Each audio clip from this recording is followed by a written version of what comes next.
Do some talks, but And take ayahuasca. yeah, and take ayahuasca, yeah, and I could have taken it 4 times, took it twice, and I had the most extraordinary experiences. On the first night, I took it alone, not with the group, because circumstances, synchronicity, happened, and I missed the first one with the group, so I did it the next night on my own, and I took it, and basically. They talk about ayahuasca and similar things taking you somewhere. I don't think they do. I think you just go to another level of yourself, and thus, if you are in a how do they put it? If you have issues, you can have a bad trip, and others can have a good trip. And anyway, and this was my first trip. I'd never done anything like this before, and I never have since. I've felt the need, but. On the first night, it started to kick in, and amazing things happened. This lasted for about 2 hours. The next night was about 5 hours. But what happened? I'm lying in this round wooden big hut on a mattress, and it's pitch black, and there's music playing. And there's one guy with me just to oversee everything. And this energy started to come out of my heart here, right in the center of the chest, and I couldn't see the arc, but I could feel it. I knew it arced, and then here it was like someone was gripping my top of my head really hard. So I've got this kind of feeling going, and the energy was going out of here and into here, and it was like so powerful. Then the music player started going, switched off. And then it would kick back, and then it would switch off again. Then one of the strip lights, not even a light, but a strip light came on. And I'm lying there, and I'm thinking, what's he turned the light on for? And I kind of looked up, and he was just sitting there. He was nowhere near the light. And then a second one came on, and then a third one came on.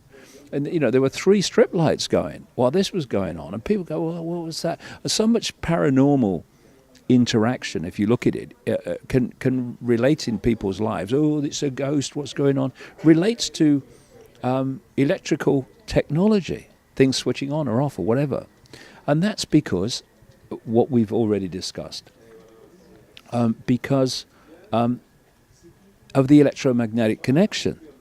This energy, this electromagnetic energy that was coming through my chest and into the top of my head, was affecting the technology of the lights and the music player in exactly the same way as when you drive in a car with a radio on and you go under power lines, the radio crackles, doesn't it?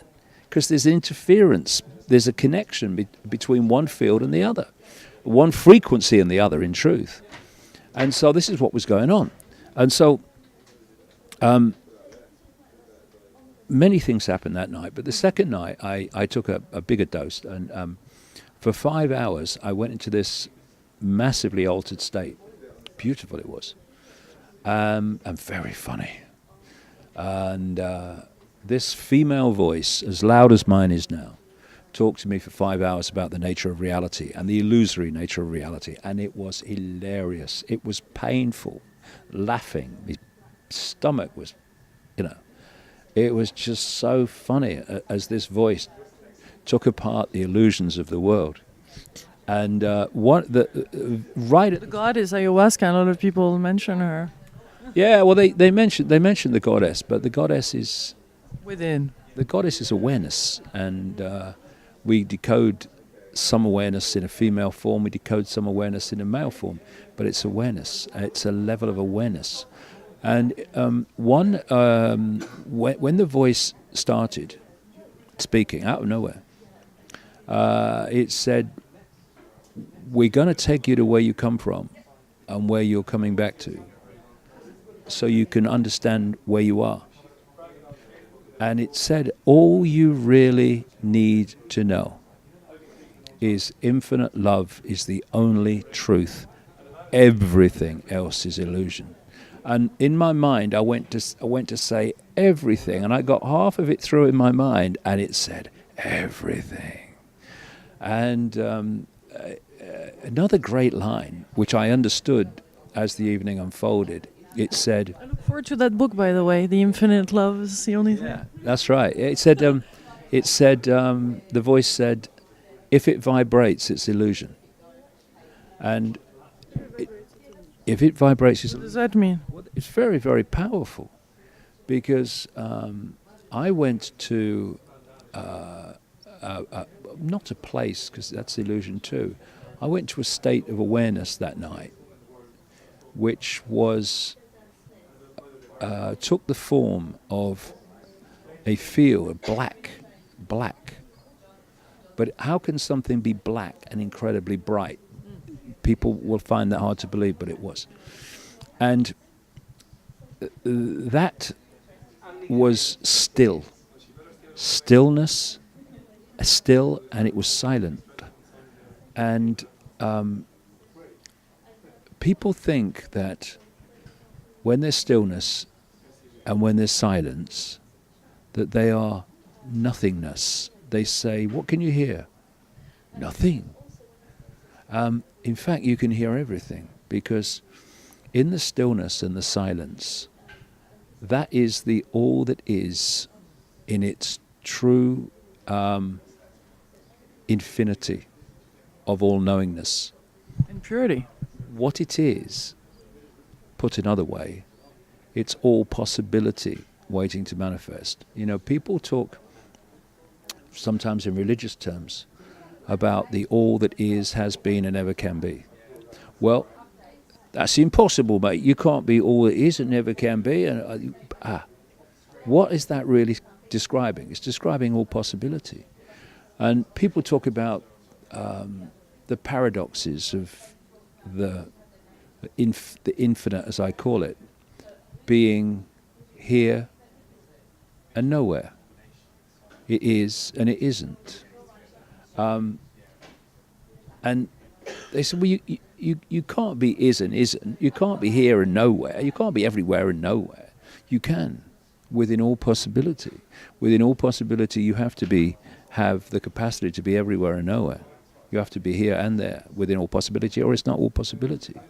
And I experience that as this still, silent, bright blackness. And what I found fascinating all these years later is when I read the book by Ibn Alexander, I think you've interviewed him, haven't you? It's going to air on your network. Yeah, that's right, yeah. Ibn Alexander, who was the neurosurgeon who had a monumental near-death experience. And he talked about a deeply unpleasant world that he experienced when he first left the body, which he called the earthworm's eye view, or something close to that. Very muddy area. In which he talked about reptilian-type entities pushing against him, and he was describing the world. It's another interview, really, but I go into this in detail in the perception deception. He was describing the world from which the entities I've been talking about manipulate this world. But then he goes through what he calls the gate, and he sees another world, another earth, very, very different to this one. Bright, vibrant, joy. What he was describing was the world that this is supposed to be, because this is not the world that it's supposed to be. This is a hacked, using computer terms, and it's very appropriate, this is a hacked version of the world as it should be. It's a distorted, hacked, bad copy. And I explain in the Perception Deception all about that in great detail. But then he goes on and he describes this incredible, basically still silent, all-knowing. I mean, like. And how did he describe it? The dazzling darkness. It's exactly what I experienced. What I called a few minutes ago something that was dark but brilliant. The bright blackness. I mean, it's just when he called it the dazzling darkness, I thought, yes, even mate, I've been there. And when I came back to England, and I had absolute total recall of all that was said to me. I wrote a book, started writing a book called Infinite Love is the Only Truth, Everything Else is Illusion. But what I did do is I started to look within science and quantum physics at how the illusory nature of our reality had been explained to me in the ayawaska state. And what I found was that mainstream science has already got the information to show that this is absolutely true. But what mainstream science does, and this is how society is structured to stop the picture coming out, science works on disciplines. It's this discipline, biology, it's this discipline, whatever. And they're all focused. The microscope is obviously a great symbol of science, but it actually is far greater than people imagine a symbol of science, because science is basically looking down a microscope. Biology, all this and all these different disciplines. And there's an ology for everything. And they're focused on one dot. They're focused on the funding for their dot, prominence for their dot, and all this stuff. But they're focused on a dot. And you don't see a picture by looking at a dot. You see a picture by joining the dots, and then you see what the picture is. But no one in science, and the funding and everything is designed specifically to stop this happening. The information's there, but it's not joining the dots. And if it joined the dots, it would say, this is an illusion. Yes, it is. And it's fascinating to me now. I've been written about this for all these years. There's now some scientific projects and studies. There's one at the University of Bonn in Germany, I think, where they are investigating whether the universe is actually holographic. And I left school at 15 to play football, professional football. I never took a major exam in my life, and I never read a book from start to finish even at school, till I was about 21. And I've been able to put all these books together and all this information together without going near a college or near a university. Why? Because there's two types of intelligence. There is illusory intelligence, which is what we call the intellect, and there is real intelligence, which I call innate intelligence, knowing. The intellect worships the school, the college, the university, because it is persuaded that's how you become clever. No, that is how you become programmed. Innate intelligence doesn't actually come from here, it comes from here. And if you expand your mind, like I've talked about, and you break out of the bubble, you start accessing insights that are way beyond anything that is ever taught in the schools, which are basically places where the boxes are formed. And, people have talked about Leonardo da Vinci and all the incredible inventions he made and all the incredible things that he did. They talk about another guy called Giordano Bruno, who was born in Italy not long after Da Vinci died, and Bruno was way ahead of his time. He was burnt at the stake in the end by the Roman Church for having the audacity to say that actually the universe is made up of multiple worlds, and he was way ahead of his time. But that's what people say. They say Bruno and Da Vinci and people like them, they were 500 years ahead of their time. And Da Vinci actually literally was in time terms, because some of the things that he was working with actually were officially invented like 500 years later. But they weren't ahead of their time. They weren't. These people, these great geniuses of history that were way ahead of our perception of time, they weren't ahead of time. They were beyond time. Because time and space are illusions of this reality, this decoded illusory reality. as if you're doing something you really love, time flies. If you don't like the dentist and you're sitting in the dentist's waiting room waiting to go in, time goes very, very slowly. In the chair, it goes even slower. So as Einstein, put it, to paraphrase him, if you put your hand in boiling water, time passes slowly. If you're in the company of a beautiful woman, in his words, time passes very quickly. So who's deciding how that time passes? The way you are reading reality. It's all, time is an illusion. So, but time is part of this equation, this construct, this holographic construct. And this is where the box is. What the Da Vincis and the Brunos and their like throughout history have done is they've expanded their awareness beyond this reality, thus beyond the illusions of time, into those places, into those levels of reality and awareness where insight is possible that is far beyond this world. So therefore, they are perceived as incredibly ahead of their time, when actually they're not. They're going beyond time to get the information that is perceived to be ahead of its time. And I remember, I've got a great friend in South Africa called Credo Mutwa, who is in his 90s now, is an incredible Zulu shaman, high shaman. And he said to me once, he said, I go to my silent cave. Silent cave, dazzling darkness. Silent cave, silent stillness. And he said, at that point, past, present, and future all become one. Because he was throwing the what people call the stones. He was throwing these symbols where he reads reality from. A bit like tarot cards, their version of tarot cards. And I was talking to him, and he said, yes. I said, how do you get this? And he said, well, because they read things from where they fell in relation to each other. And he said, I go to my silent cave where past, present, and future become one. And at that point, the stones talk to me. How is that possible?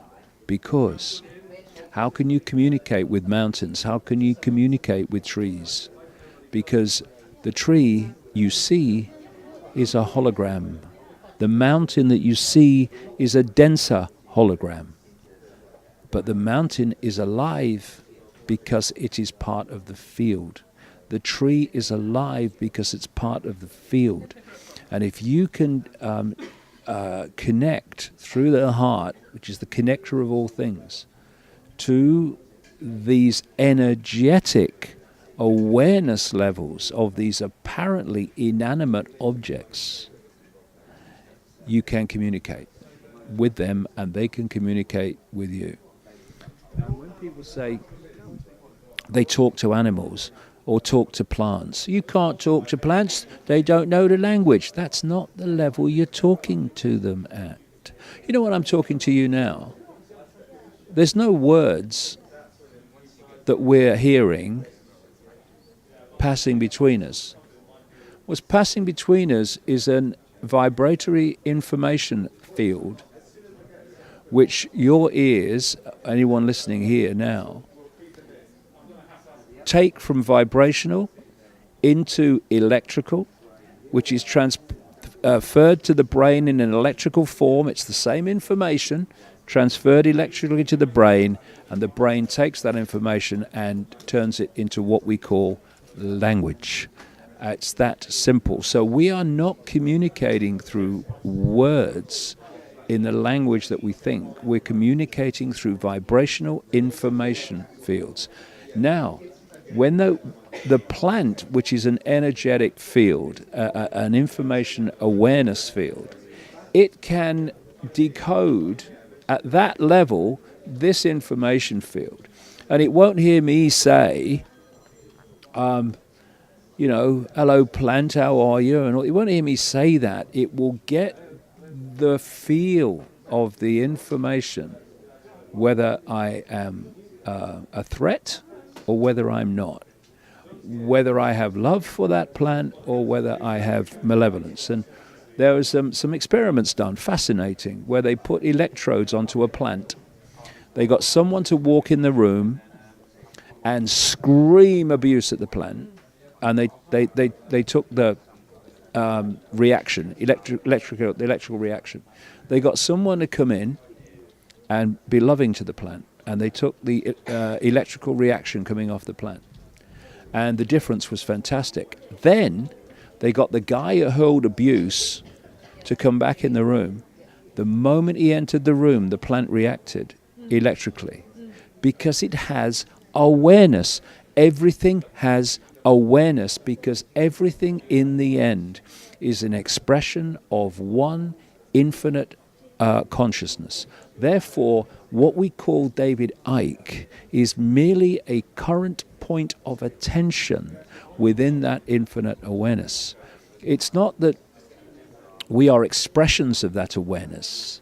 It's not even that we are creations of that awareness. We are that awareness. And we back to that line. If it vibrates, it's illusion. If it vibrates, it's illusion, because the vibration is the realm of form. And form is created from the imagination of infinite awareness in all its infinite expressions and points of attention. But that which creates it is the still, or that which it comes out of is the still, silent, all possibility. For instance, if we have silence and then I start talking, as I'm talking, I've pulled a possibility out of the still, silent, all possibility. And when I stop talking, it goes back again. And everything in this world is topsy-turvy. And we think that for something to exist, we must see it, we must hear it, we must taste it, we must smell it. It's that, but that's the world of illusion. But we're having a ball broadcasting this information, for example, and you're going to have a ball creating this and airing very soon. Actually, by the time this video airs, it will have already started. The people's voice will have aired, you know? So how is that making a difference, or which vibrational standpoint, or how do you want to broadcast it so it really is different, or maybe recreates a balance between the current big medias and this? I mean, what's your, so that we can wrap up this conversation beautifully with everything that you said and where you're at? Well, what we're setting out to do here is to communicate suppressed information that doesn't get into the mainstream. Information that is, if it does, reflex action, ridiculed and dismissed. And we're going to give it respect, and we're going to give it time, and we're going to give it dignity. And in the end, truth has a power that cannot be stopped. And like a lion. And when people hear it, it does something to them. I've seen it, because it's a vibration. And they might dismiss it. But immediately. Oh no, mate, it does something. As I have this phrase, you can't unhear something. And what we're going to do is give all these different areas of suppressed information the nature of reality, what we've been talking about here. The paranormal, which is not paranormal at all, it's just perfectly normal. It only becomes paranormal because of the ignorance of this world of reality. We're going to talk about alternative ways of health. We're going to talk about the way the world's really manipulated and to what end, and why that event and that event and that event are not are operating in isolation, but they are connected, and this is the way they're connected. So we're going to be letting information free to flow on the scale and across, this is the great thing, across the spectrum of subjects that we're going to cover, like no one's ever done before. And it's brilliant to work here, because most of the people working here are not being paid. We want to get to the point where that does happen because the station becomes successful. I'm not being paid. I will not be paid. I've said from the start, I will not take a penny from this station, and I never will.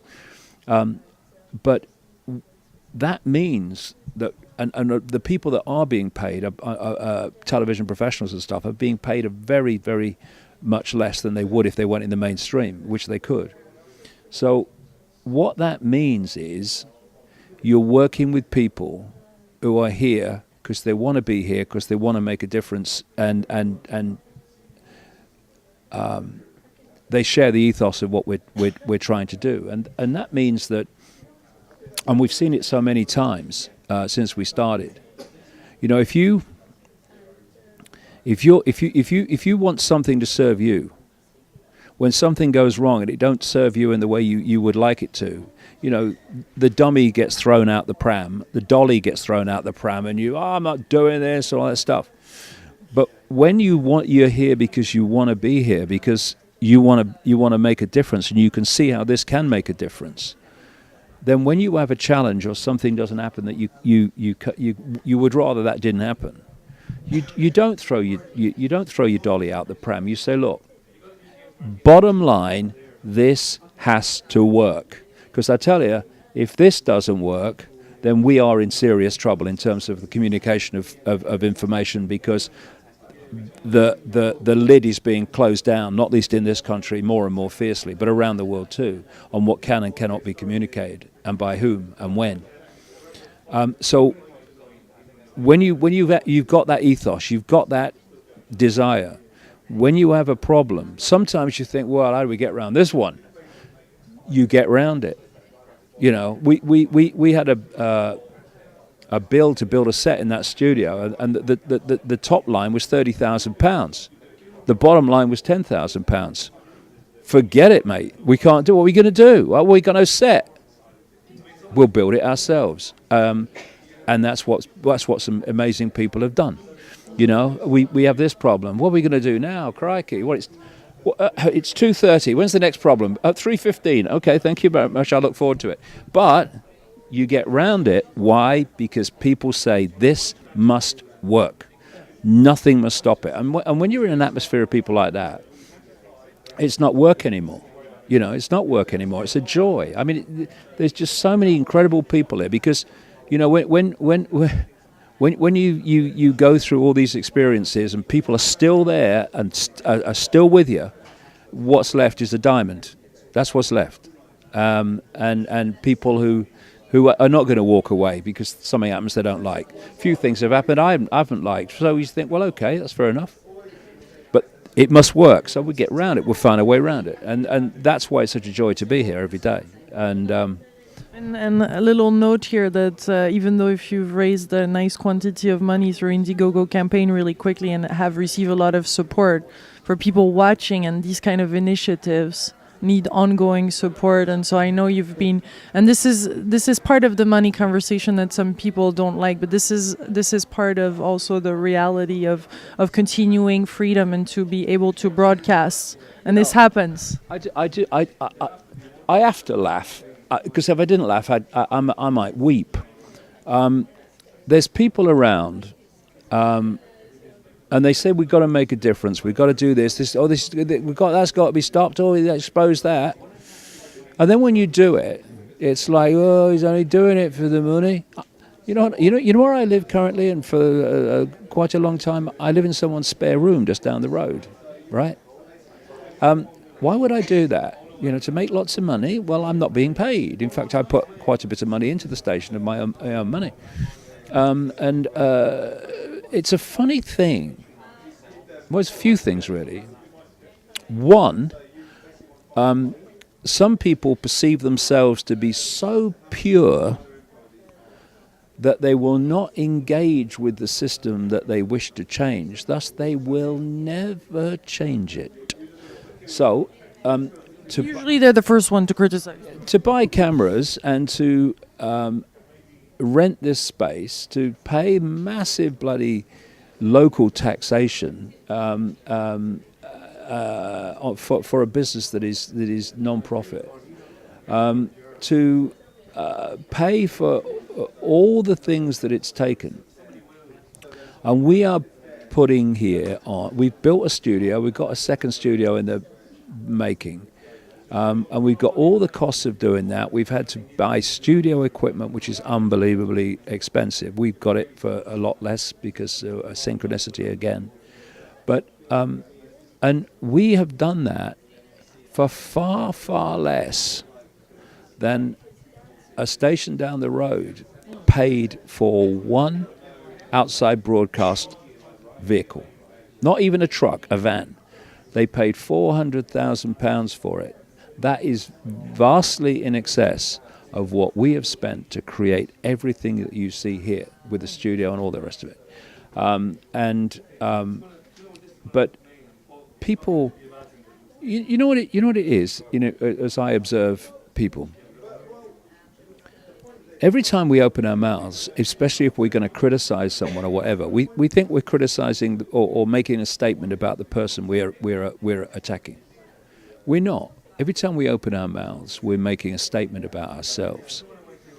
And so often, it goes even further than that, that often we are making comments about others, which we think we're making comments about others, when we're actually making comments about ourselves. People do that all the time. So when people look at me and they think, this guy has left home to live in a spare room, to work full-time for something that's actually costing him money rather than he's getting paid, that he's taking all this stuff that goes with it. No way. There's more. He's getting some. He's putting it in his pocket. That's got to be the answer. You know what they're saying? That guy would never do that because I would never do that. And if I wouldn't do it, then he can't be doing it. There's got to be a catch. Well, some of us get reward from making a difference. Some of us get a reward from trying to make sure that our children and grandchildren do not live in a global fascist Orwellian dictatorship, which we are hurtling towards currently by the hour. So that, to me, is far, far more rewarding than all the money that That's your juice. ever give me. And the thing is, I've said this, in interviews in the run-up to the launch of the People's Voice.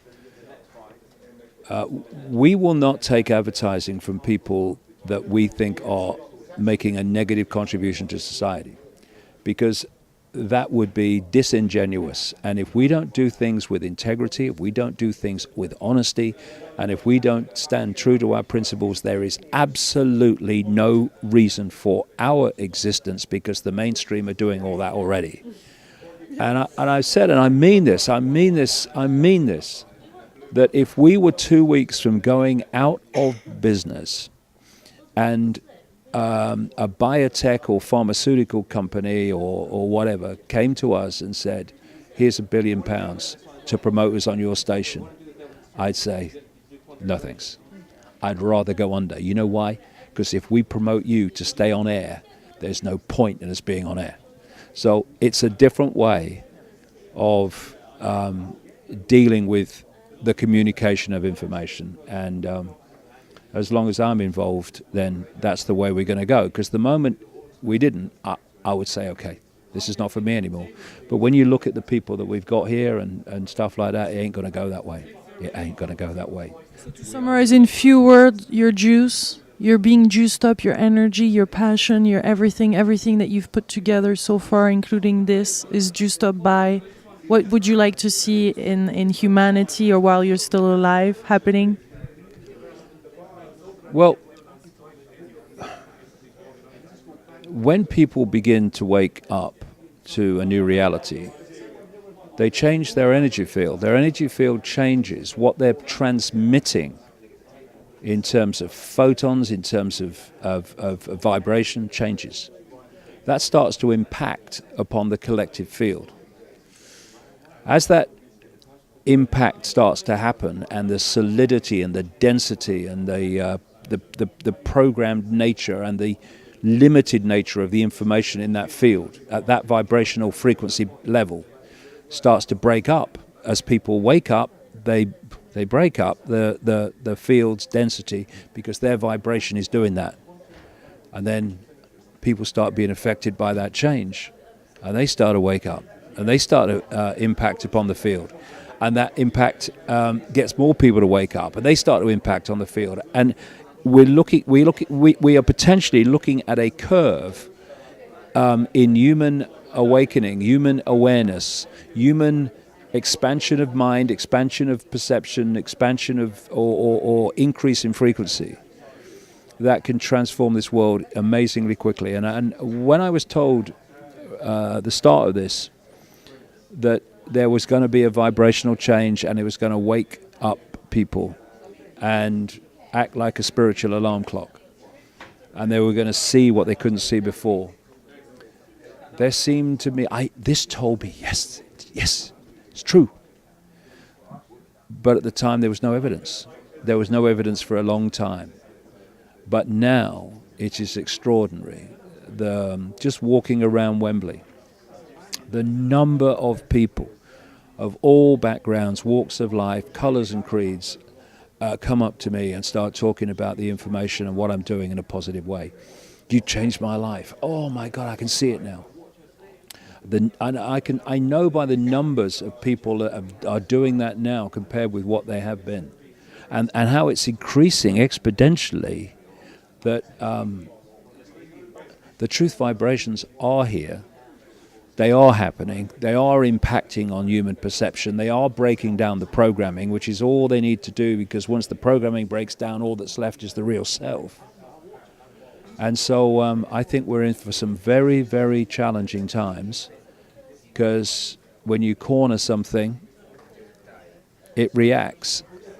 And this change is going to corner that which is manipulating human society, which is manipulating the hunger, which is manipulating the war, which is manipulating the conflict, which is manipulating the suffering. But the light at the end of the tunnel is not an oncoming train.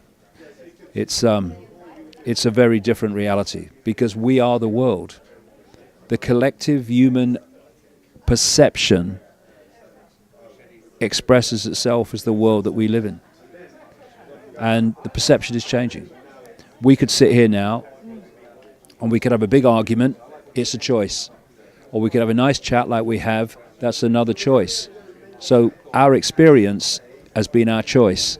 Collectively, the human experience is the collective choice.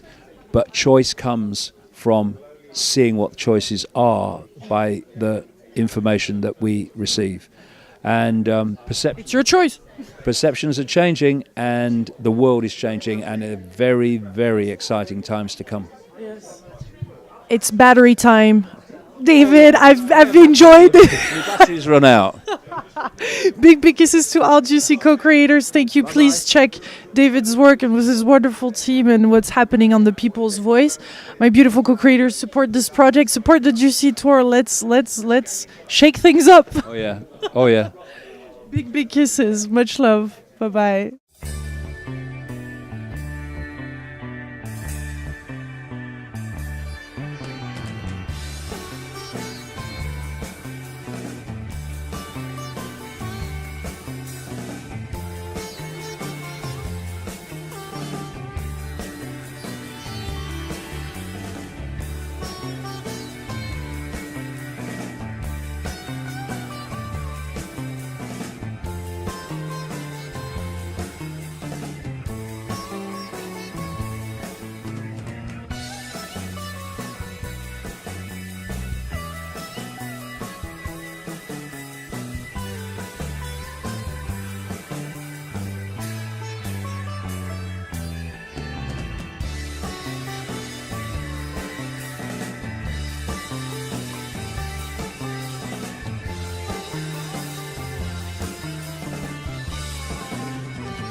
do some talks, but And take ayawaska. yeah, and take ayahuasca, yeah, and I could have taken it 4 times, took it twice, and I had the most extraordinary experiences. On the first night, I took it alone, not with the group, because circumstances, synchronicity, happened, and I missed the first one with the group, so I did it the next night on my own. And I took it, and basically. They talk about ayahuasca and similar things taking you somewhere. I don't think they do. I think you just go to another level of yourself, and thus, if you are in a how do they put it? If you have issues, you can have a bad trip, and others can have a good trip. And anyway, this was my first trip. I'd never done anything like this before, and I never have since. I've felt the need, but. On the first night, it started to kick in, and amazing things happened. This lasted for about 2 hours. Next night was about 5 hours. But what happened? I'm lying in this round wooden big hut on a mattress, and it's pitch black, and there's music playing. And there's one guy with me just to oversee everything. And this energy started to come out of my heart here, right in the center of the chest, and I couldn't see the arc, but I could feel it. I knew it arced, and then here it was like someone was gripping my top of my head really hard. So I've got this kind of feeling going, and the energy was going out of here and into here, and it was like so powerful. Then the music player started going, switched off. And then it would kick back, and then it would switch off again. Then one of the strip lights, not even a light, but a strip light came on. And I'm lying there, and I'm thinking, what's he turned the light on for? And I kind of looked up, and he was just sitting there. He was nowhere near the light. And then a second one came on, and then a third one came on. And, there were 3 strip lights going while this was going on. And people go, well, what was that? Vibrates, it's illusion. And if it vibrates... What does that mean? It's very, very powerful. Because I went to, not a place, because that's illusion too. I went to a state of awareness that night, which was, took the form of a field, black. But how can something be black and incredibly bright? People will find that hard to believe, but it was. And that was still. Stillness, still, and it was silent. And people think that when there's stillness and when there's silence, that they are nothingness. They say, what can you hear? Nothing. In fact, you can hear everything, because in the stillness and the silence, that is the all that is in its true infinity of all knowingness. And purity. What it is, put another way, it's all possibility waiting to manifest. So much paranormal interaction, if you look at it, can relate in people's lives. Oh, it's a ghost, what's going on? Relates to electrical technology, things switching on or off or whatever. And that's because what we've already discussed. Because of the electromagnetic connection. This energy, this electromagnetic energy that was coming from my chest and into the top of my head, was affecting the technology of the lights and the music player in exactly the same way as when you drive in a car with a radio on and you go under power lines, the radio crackles, doesn't it? Because there's interference, there's a connection between one field and the other. One frequency and the other, in truth. And so this is what was going on. And so many things happened that night. But the second night, I took a bigger dose. And for 5 hours, I went into this massively altered state beautiful it was, and very funny. And this female voice, as loud as mine is now, talked to me for 5 hours about the nature of reality and the illusory nature of reality, and it was hilarious. It was painful, laughing. My stomach was, it was just so funny as this voice took apart the illusions of the world. And The goddess ayawaska, a lot of people mention her. yeah, well, they mentioned the goddess, but the goddess is Within. awareness, and we decode some awareness in a female form, we decode some awareness in a male form, but it's awareness. It's a level of awareness. And when the voice started speaking out of nowhere, it said, "We're going to take you to where you come from and where you're coming back to, so you can understand where you are." And it said, all you really need to know is infinite love is the only truth. Everything else is illusion. And in my mind, I went to say everything, and I got half of it through in my mind, and it said everything.